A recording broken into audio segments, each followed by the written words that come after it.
社区规则2：本日睡眠时间超过3小时者，色。在听到这条规则后，我们3人都冷不丁打了个寒战，尤其是我，已经2天没睡觉了。好在青青的思维比较敏捷，她制作了一份精密的睡眠排班表。为了避免一次性睡完3个小时，青青把我们每个人的睡眠额度都分成了5份，每份半个小时，分布在凌晨、上午、下午、傍晚和深夜。多余的半个小时则是预留出来的保险缓冲期，避免有谁因为犯困忍不住打盹超出了睡觉额度。我们3人的休息时间全都交错开来，以便相互监督。盯着窗外浓稠的夜色，我不禁有些感慨，也不知道今天会死多少人，估计会比昨天多得多。这个规则看似简简单单、朴实无华，但其实非常凶险。睡眠需求是人体的生理本能，越是疲惫紧张就越难抵抗。接下来的一整天里，我们都严格遵循青青的表格，轮流睡觉。已经2天没合眼的我，总算得到了短暂的休息。戴上眼罩后，根本不用酝酿，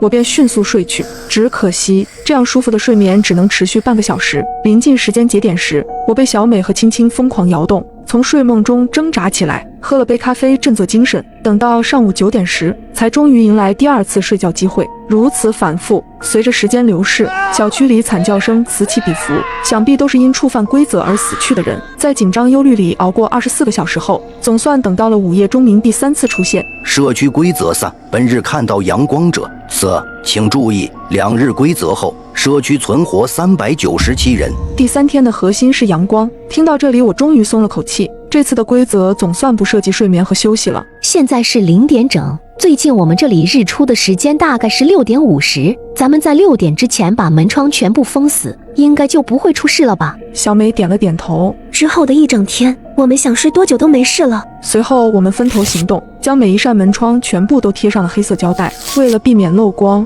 更是对缝隙的位置多贴了7、8层。最后我们又用木板把每一扇窗都彻底堵死，以免规则使坏。突然刮起大风，把玻璃给掀开。做完这一切后，客厅就像是一个深邃的黑洞，我终于安心钻进了被窝里沉沉睡去。不知道睡了多久，我被一阵急促的敲门声惊醒，看了看时间，已经是下午1点半。阳光最盛的时候，门外传来好几道凌乱的脚步声，如同幽灵一般在楼道里乱窜，不停地敲门踹门，甚至用指甲刮出刺耳的声。被动静惊醒的青青也凑了过来。这个社区规则实在是太恶毒了些。第1天的规则束缚了居民的交流，第2天的规则又限制了居民的睡眠，第3天的规则连阳光都要剥夺，这样居民们会因为食物、水、求生等因素变得癫狂。虽然同情，但为了避免外边的人做出过激行为，我们只好合力挪过来一个高大的衣柜抵在门口。之后的半天时间，我们再无睡意，3人只能牢牢守在门口，听着那些惨烈的哀嚎以及各种砸锤撞门声。终于，发布规则的喇叭再次响起，请注意，3日规则后，社区存活299人。社区规则4：当日凌晨1点以后，